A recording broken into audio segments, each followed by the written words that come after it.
go. Right, let's give it up for Natasha.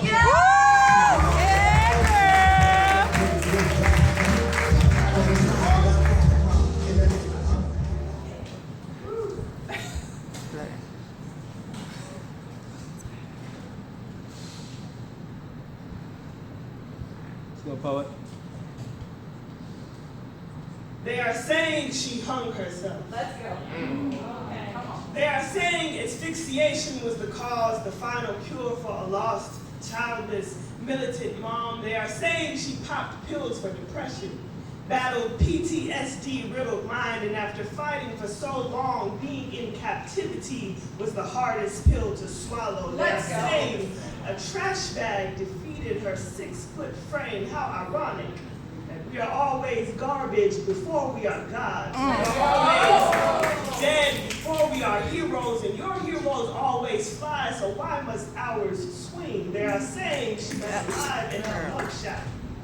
And tell me why the colors don't match, why the shadows don't make sense, why her left cheek droop and her eyes sit lifeless. Is lifeless black more aesthetically appealing? I suppose they could also say her bloodline traces back to Willie Lynch, and she was created for this. No gunshots this time around. They are getting creative with this. They pin us to pipelines like piñatas and make parties out of our deaths. We dangle 6 feet above ground, and they leave our questions unanswered in the spaces below our feet. At least this time, when we died, we were a little bit closer to God. How courteous of you to finally separate us from the pavement. Tell me, is the absence of spilled blood making your cleanup a little bit easier this time, or are we just becoming a little bit too hard to handle? They are saying the county she was killed in is no home to racism. Then why are whites and blacks still being buried in separate cemeteries? Why do white men feel ingrained with anger when they get around a little melanin? See, the worst form of racism is the one which you refuse to acknowledge, the one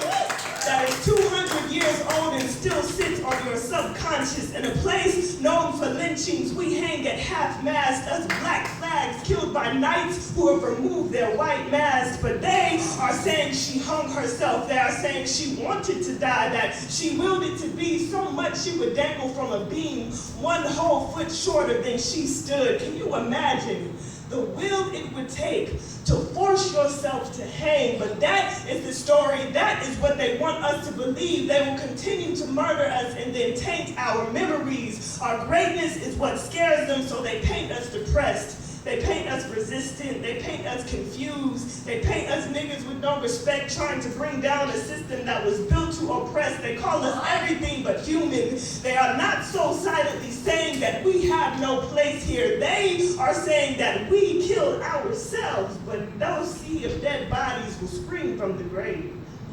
And this army of black bodies is just waiting for the day when they will have no choice but to hear what we have to say. Yes. Yes.